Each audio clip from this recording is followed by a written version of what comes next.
Tension పడకు బావా, నేను క్లారిటీ ఇస్తాగా. ముందు రిలాక్స్ అయ్యి ఆ తర్వాత రిఫ్రెష్ అయ్యి వెళ్ళి తావిచ్చు కట్టించుకురా. చూడు బావా, తాడిని తన్నేవాడుంటే దాని తల తన్నేవాడుంటాడంట.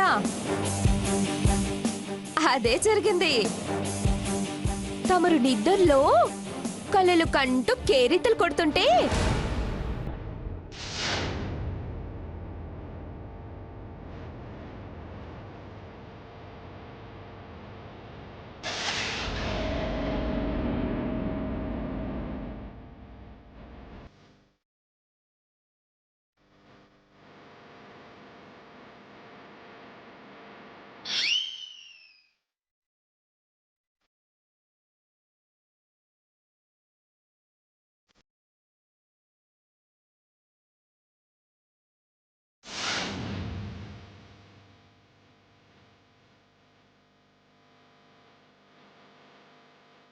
మన ప్రేమ అబద్ధం, అందులో పెళ్లి నిజం, ఫోటోలు అబద్ధం.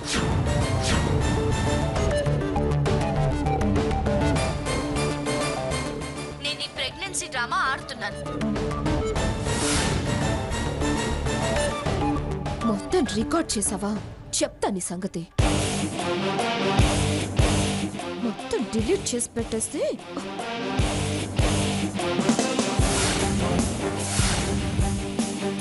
2 సాంగులు ఉంచితే సరిపోద్ది.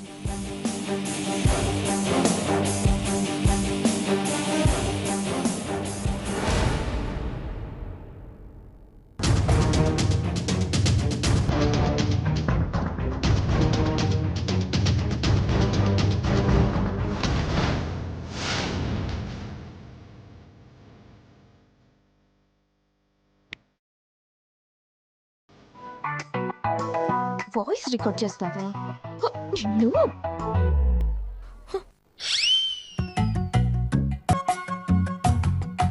నీకే కాదు బాబు, నాకు తెలుసు ఎత్తులు. తెల్లారితే గాని కుదురుతుంది నీ తిక్క.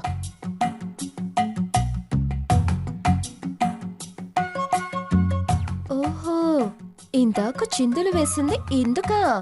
నీకే కాదు నాకు వచ్చు చిందులు. టింకటక టింకటక.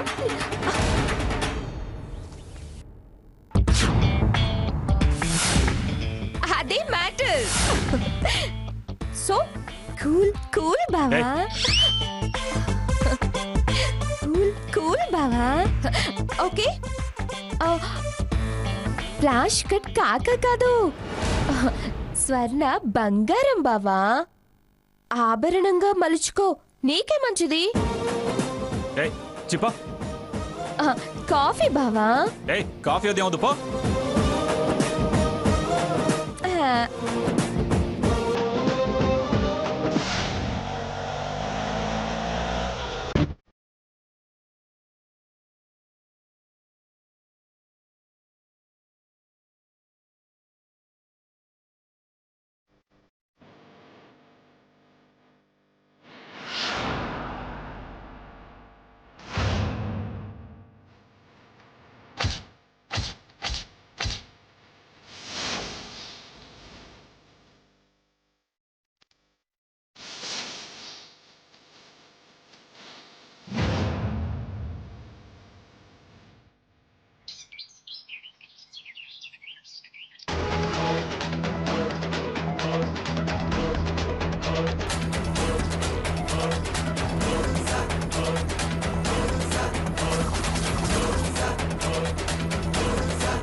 త్వరగా వెళ్ళు డ్రైవర్.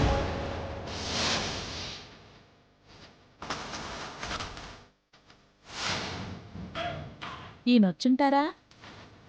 సార్ ఫోన్ చేసి చూద్దాం.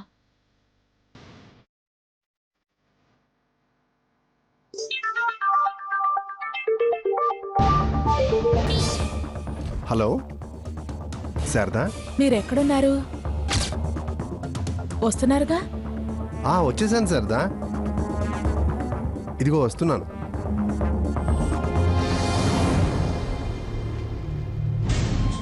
ఆ బొమ్మ వచ్చుంటుంది. వీడు తెగ ఆరాట పడిపోతున్నాడు. పదరా పద. ఈ వెనకాలే నేను వస్తున్నా, మీ అంతు తేలుస్తా. పద.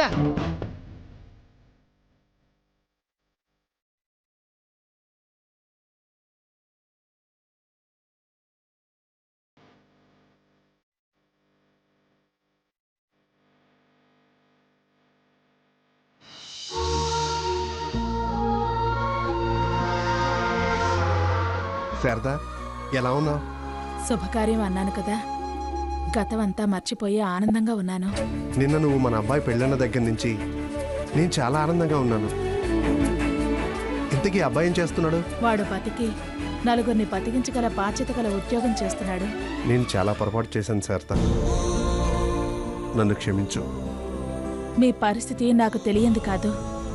అహంకారాన్ని ఎదిరించలేకపోయారు. నేను తప్పుగా అనుకుంటేనే కదా మీరు క్షమాపణ అడగడానికి. మన ఎడబాటికి అసలు కారణం ఎవరో తెలిసాక మీరు నన్ను క్షమాపణ అడగటం ఏంటి? నీ అభిప్రాయం ఏదైనా కావచ్చు, కానీ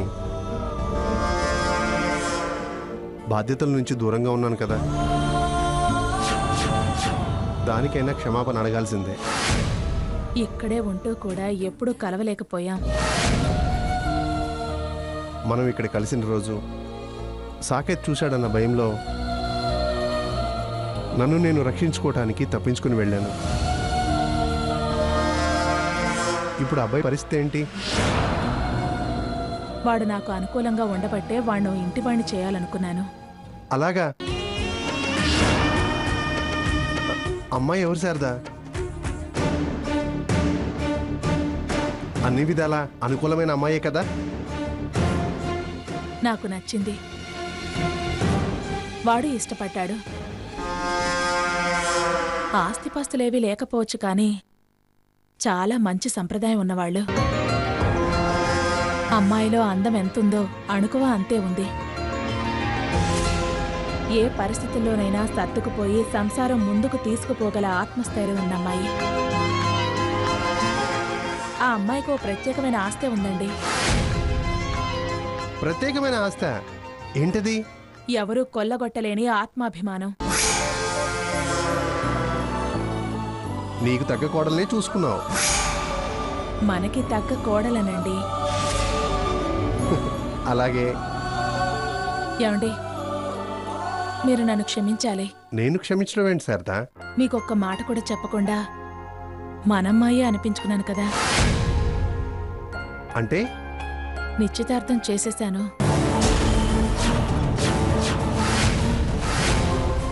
మంచి పని చేసి క్షమించమంటావు ఏంటి శారదా? అయినా నేనేం బాధ్యత తీసుకున్నానని నాకు చెప్పడం? మీరు వాడి కన్నతండ్రి కదండి, చెప్పడం నా ధర్మం. అన్ని ధర్మాలు పాటించినట్టు ఈ ధర్మం ఏదో పాటించనట్టు తెగిదైపోతుంది. ఇది ఇప్పుడు వీడిని పిలిచి అష్టోత్తరం ఎందుకు చదువుతుంది? వీడి దగ్గర నుంచి ఏదో లాగాలని ప్రయత్నిస్తుంది. ఏమిటది? శారదా, నాకు వెంటనే అబ్బాయిని అమ్మాయిని చూడాలనుంది. వెళ్దాం పద. మీరిలా ఆశిస్తారని తెలిసే వాళ్ళ ఫోటో తెచ్చాను. అలాగా? ఇలాగివ్వు. యావండి, మీతో ఒక ముఖ్యమైన విషయం చెప్పాలి. నిన్న ఫోన్ చేసినప్పుడు కూడా ఇలాగే అన్నావు. ఏంటి శారదా అంత ముఖ్యమైన విషయం? ఇప్పటిదాకా వాళ్ళు నన్ను ఏ వివరం అడగలేదు, నేను ఏ విషయం చెప్పలేదు. కానీ నిన్నే వెళ్ళి పెళ్లికి ముందు అన్ని వివరాలు చెబుతానన్నాను.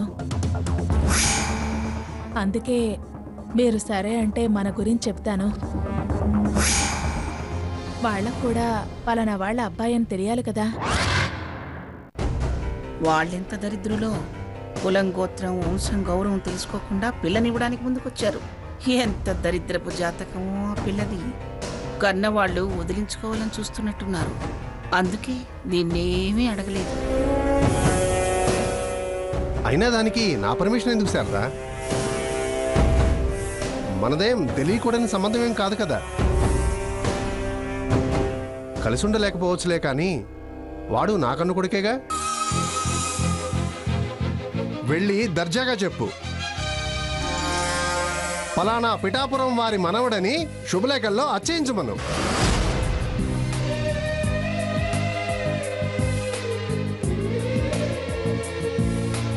చెప్పు తెగుద్ది, చెప్పు తెగుద్ది, చెప్పు తెగుద్ది, చెప్పు తెగుద్ది.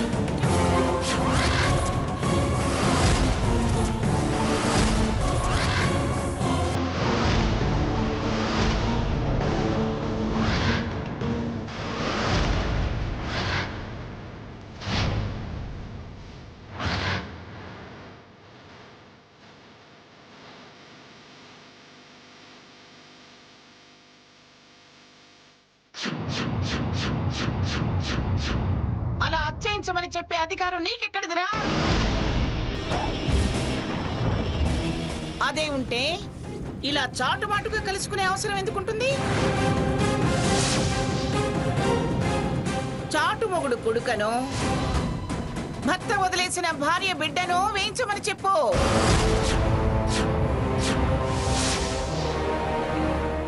అమ్మా అమ్మా నార్మై ఏమే ఎప్పుడో వదిలేసిన మొగుడుతో ఇప్పుడు నీకేం అవసరం వచ్చిందే? ఇలా దొంగచాటుగా కలిసి మీ వివరం చెప్పనా, మీ పేరు చెప్పనా, మీ ఊరు చెప్పనా, మీ వారసుడని చెప్పనా అని అడుగుతున్నావు? అమ్మా నార్మై అమ్మా బంధాలన్నీ ఎప్పుడో తెంచుకుని వెళ్ళిపోయిన దానివి వాడికి మళ్ళీ బాధ్యతలు అంటకట్టాలని చూస్తున్నావు? శుభలేఖల్లో అచ్చు వేయించి ఉచ్చు బిగిద్దామనా, లేక దాన్ని సాక్ష్యం చేసి డబ్బు గుంజుదామనా? డబ్బు ఆశించేదాన్ని అనే పదం వాడద్దని ఇప్పటికే చాలాసార్లు చెప్పాను. నువ్వు చెప్పడం కాదే, నీకు రావాల్సింది నీ మొహాన నేనెప్పుడో పడేశాను. ఎంత దూరమైనా వరసుంది కదా, అందుకని బతుకు తెరువుకి తోడుగా ఆస్తి ఇది కూడా తీసుకో.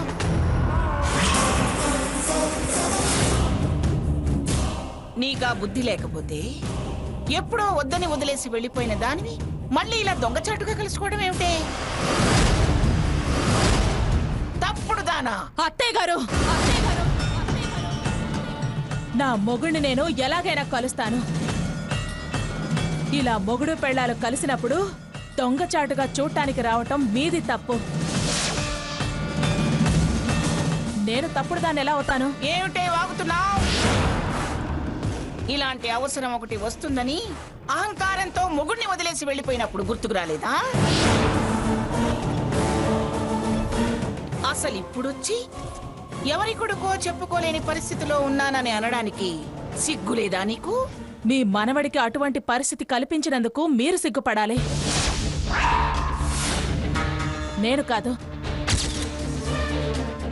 ఇప్పుడైనా సాంప్రదాయం కోసం అడుగుతున్నాను కానీ సాక్ష్యం కోసం కాదు. నేను సాక్ష్యాలే కావాలనుకుంటే వాడి స్టడీ సర్టిఫికెట్స్ చాలు. సన్ ఆఫ్ పిఠాపురం ఆనందరావు అనుంది. మీ మనవడికి అటువంటి పరిస్థితి కల్పించినందుకు మీరు సిగ్గుపడాలి, నేను కాదు. ఇప్పుడైనా సాంప్రదాయం కోసం అడుగుతున్నాను కానీ సాక్ష్యం కోసం కాదు. నేను సాక్ష్యాలే కావాలనుకుంటే వాడి స్టడీ సర్టిఫికెట్స్ చాలు. సన్ ఆఫ్ పిఠాపురం ఆనందరావు అనుంది.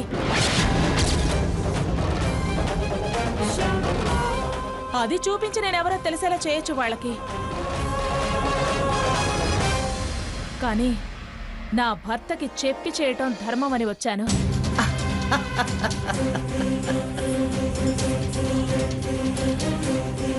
అవి చూపిస్తే సర్దుకుపోయేవాళ్ళైతే అవే చూపించకపోయావా? వీడి కాళ్ళు పట్టుకోవడానికి ఎందుకు వచ్చావే?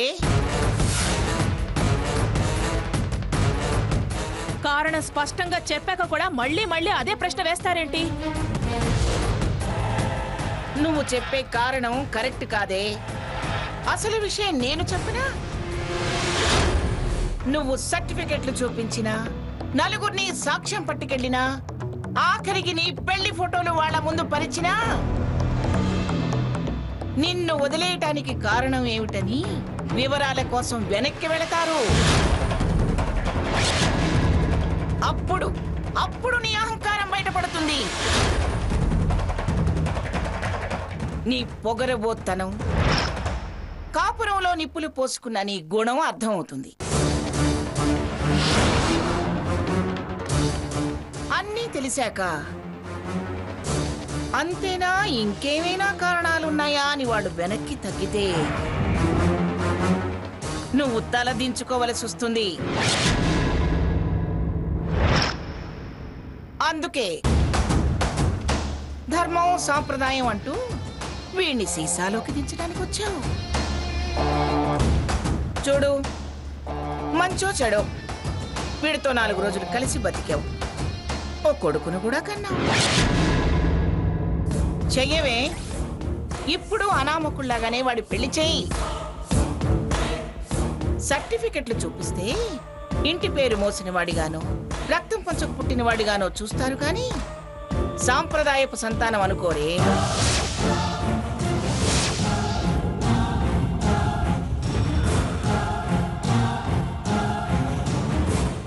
ఏదో వయసులో సరదా పడి సంబంధం పెట్టుకుంటే పుట్టిన అక్రమ సంబంధం అనుకుంటారే.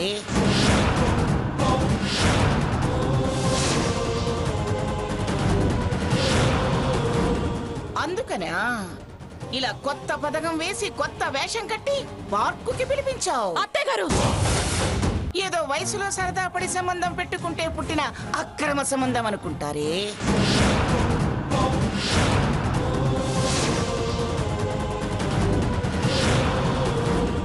అందుకనా ఇలా కొత్త పథకం వేసి కొత్త వేషం కట్టి పార్కుకి పిలిపించావు. అత్తయ్యగారు, మర్యాదగా మాట్లాడండి. నన్ను అవమానిస్తున్నారన్న ఆలోచనలో మీ మనవడు పుట్టుకుని మీరే కించపరుచుకుంటున్నారు. వాడు శారద కొడుకే కాని మంగమ్మ మనవడు ఎప్పటికీ కాడు. మీరు మీ చేతులతోనే హక్కుదారిగా నాకు వాటా రాసిచ్చారు. రాసిచ్చిన కాగితాల్ని మర్చిపోయినట్టున్నారు. నేనే మర్చిపోలేదే. అవి ఆస్తి పంచించిన కాగితాలు కాదు, తెగదెంపులు చేసుకున్న పత్రాలు. ఏ పత్రాలు మానవ సంబంధాలని, మానసిక అనుబంధాలని వేరు చేయలేవండి. ఆ పత్రాల్లో ఎక్కడా అలాంటి కండిషన్స్ లేవే. వాడు పిఠాపురం ఆనందరావు గారి కొడుకని ఖచ్చితంగా ఆ పత్రాలు నిరూపిస్తున్నాయి. పైగా అవి ఈ మధ్య రాసిచ్చారు. ఆ తారీఖు చాలు నేను ఎలాంటిదానో నిరూపించుకోవడానికి. అయినా నాలో తప్పుంటే మీరు అవన్నీ రాసివ్వాల్సిన అవసరం లేదే.